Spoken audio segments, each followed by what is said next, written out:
Hey gang, Ronan here. As you can see in this game, I am playing the Tier 8 U.S. battleship Kansas. Now, those of you in ICOP have probably seen some of my comments about this ship on our Discord. I think one in particular was Kansas, where fun goes to die. That was my initial impression, I have to say. These really long reloads are, well, they take a little getting used to. At least they did for me. So, of course, I continue to play the ship. It's not something I've really focused on a lot, but I do eventually want to pick up the Minnesota and the Vermont. So I play it occasionally. And the last couple games that I've played in it, I have surprised myself by doing reasonably well. This game is, well, obviously top tier helps considerably. These shells are huge, and you know, when you're top tier in any battleship, that's a good thing. And this is no exception. Some of the, concerns I had right out of the gate. Well, there is a CV in the game. It's a tier 6 CV, but still, it's a CV. In general, when I'm playing a battleship, I like to try and find a central position. But this ship is so painfully slow that even if I steam full speed for more or less the middle of the map, it's going to take me a couple minutes to get there. And we really don't have anything on this flank to prevent their DDs from coming around this corner. So I make the decision that I'm going to try and hold this flank. You can see, looking at the minimap, that we've got a lot of ships that are going to go outside along the 9 line of those islands over there. And that's going to take them effectively out of the fight for, well, a few minutes at least. Meanwhile, Helena and myself are going to be trying to secure this flank and slow down whatever push they may have on this side. Now, it hasn't really unfolded yet, again, looking at the minimap, just exactly how many of the red ships are going to be heading for the other side of the map, and how many are going to be coming to this side. But it seems pretty likely that there will be more than 2 ships that come this way. That remains to be seen. We'll watch that as it unfolds. One thing that is pretty clear is a lot of our team are going to be, we'll say, 6th line and east of that.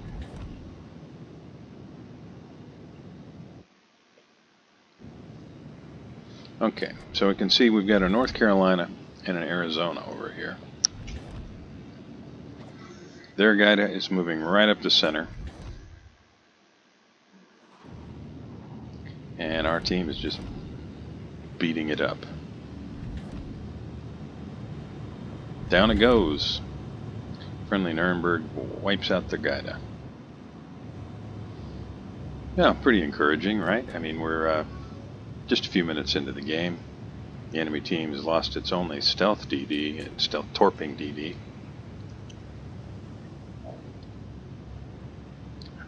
That's a good thing. I'm going to post up right around here, somewhere in this area. Get my guns trained in such a way as I can hit middle of the map or the flank. And just see what I can do. Now, I have seen that these guns, while they hit really hard, they do seem to give me quite a few bounces and such at long range. But, as you can see there, not this time. So I've got an Amagi, North Carolina, and an Arizona. The ship is on fire. That I can get guns on. Amagi goes dark. North Carolina's angled up, although it looks like it's going to turn for me. Nope, there's the Amagi again, but starting to turn out. Problem solved, sir. Okay, just taking a look at the minimap again. You can see our North Carolina, he's a Delta 9. I think he's stopped because there's a Farragut there.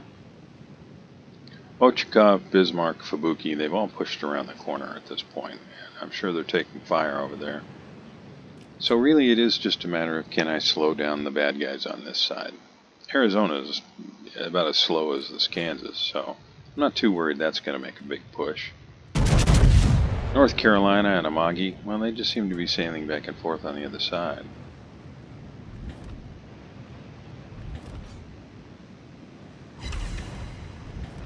And that's more what I would expect. One overpen, one non-pen, two bounces off the torpedo belt. I run into that quite a bit, even on a ship that's 2 tiers lower, which is surprising given the size of these shells, but what are you going to do? Zara's backing up. I think I'll wait and see whether I can get, well, maybe I take a shot at this. Of course, at this range, if he turns at all, these shells are all going to miss.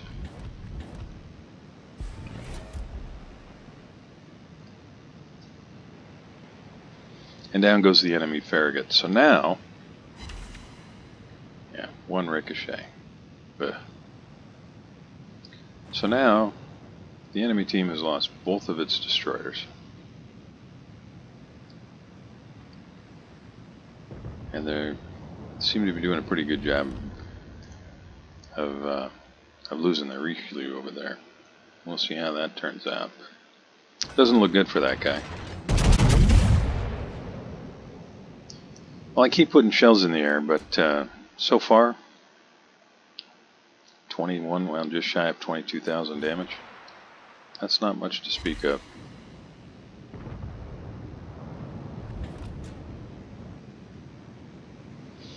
But that's okay. I expect at some point I'll get an opportunity to do a little bit more. I think it's time for me to reposition. The bad guys seem to have fallen back, obviously, at least to me, in response to the push that our Bismarck has made with the support from North Carolina. And this is going to provide me some nice crossfire opportunities, but this ship is very slow, so I'm not going to be able to get close for a little while. At 12 minutes 30 seconds left in the game. You can see where I'm at right now. Let's see how far I get and how long it takes me to get there. Richelieu's changing its angle a little bit.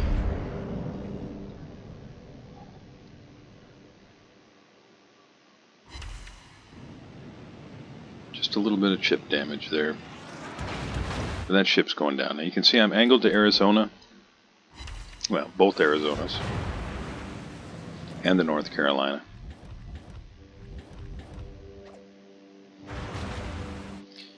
And I'm just, and I'm sure they're already aware, but I'm just pointing out to anybody who wasn't. Hey, this guy's almost sunk, so let's finish him off.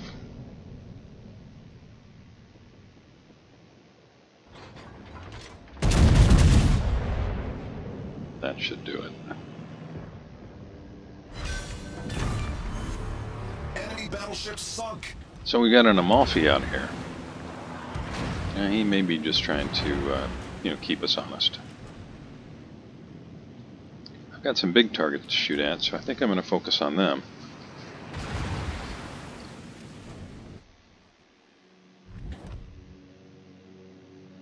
North Carolina looks to be turning, so I'm going to give him a little bit of time here to make his turn. He's got his guns pointed the other way.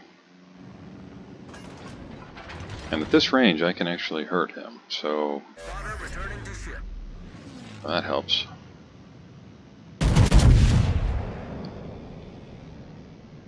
Dispersion's not too bad, and it looks like Sigma was friendly to me there.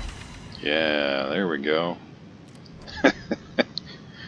Alright, so we're about 10 minutes in, and I finally do a significant amount of damage in a volley. Had to push up a little bit closer to make that happen.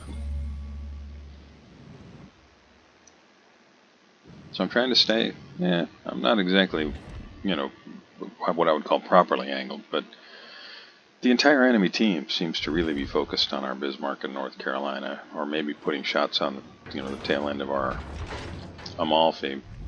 Whatever the case is, I don't seem to have a whole lot to worry about. Even their CV hasn't even looked out this way, really. And I'm wondering, is that guy going to turn? Yeah, he's moving pretty fast. A little bit of damage, I'll take it. Looks like North Carolina is going to go down without my help.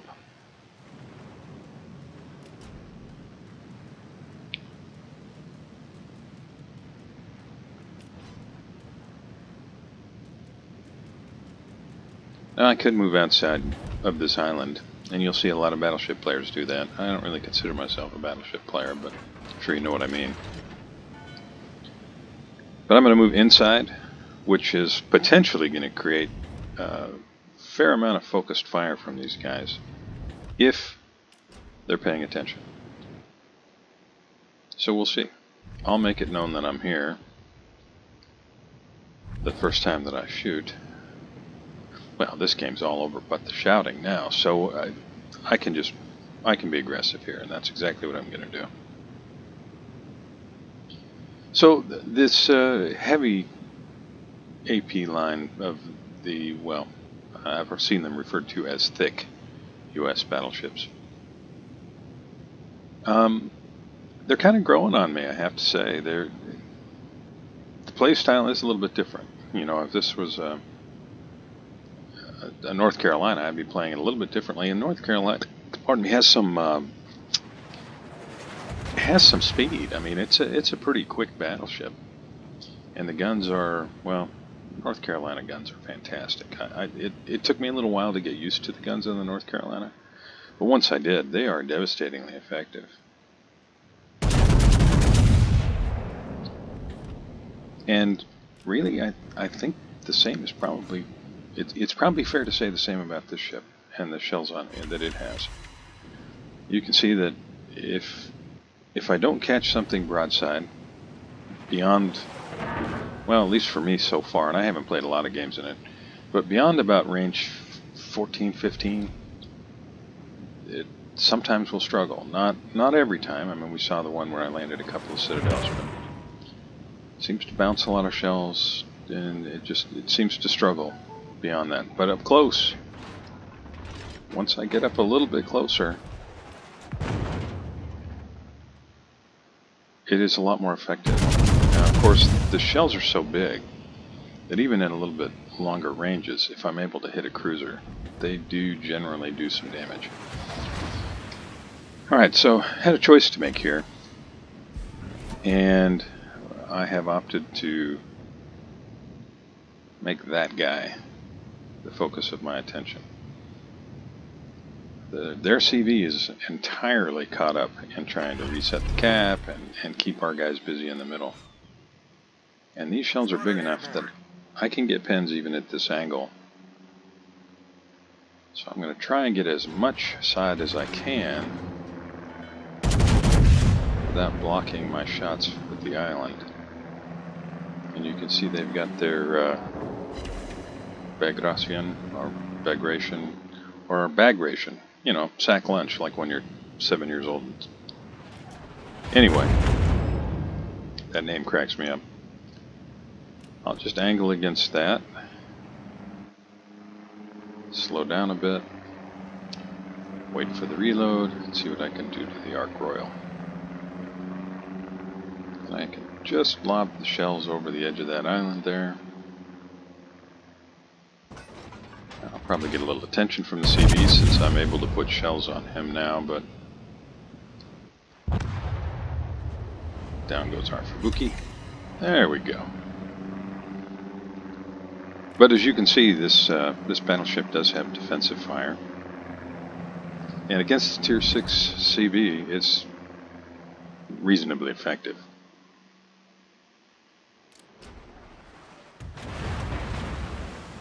Now I expect I'm going to be able to see that CV again here pretty soon. But I wanted to take a look around, just in case. I'm not too worried here. There he is. This might do it right here. I've got enough of this side that just need to land a couple, and that'll probably be it for him. 5 penetrations, 1 overpen, but 5 penetrations. That's all it took.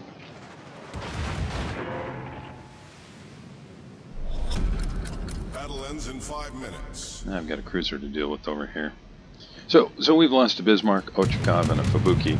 The enemy team, well, like I said a minute ago, it's all over with shouting.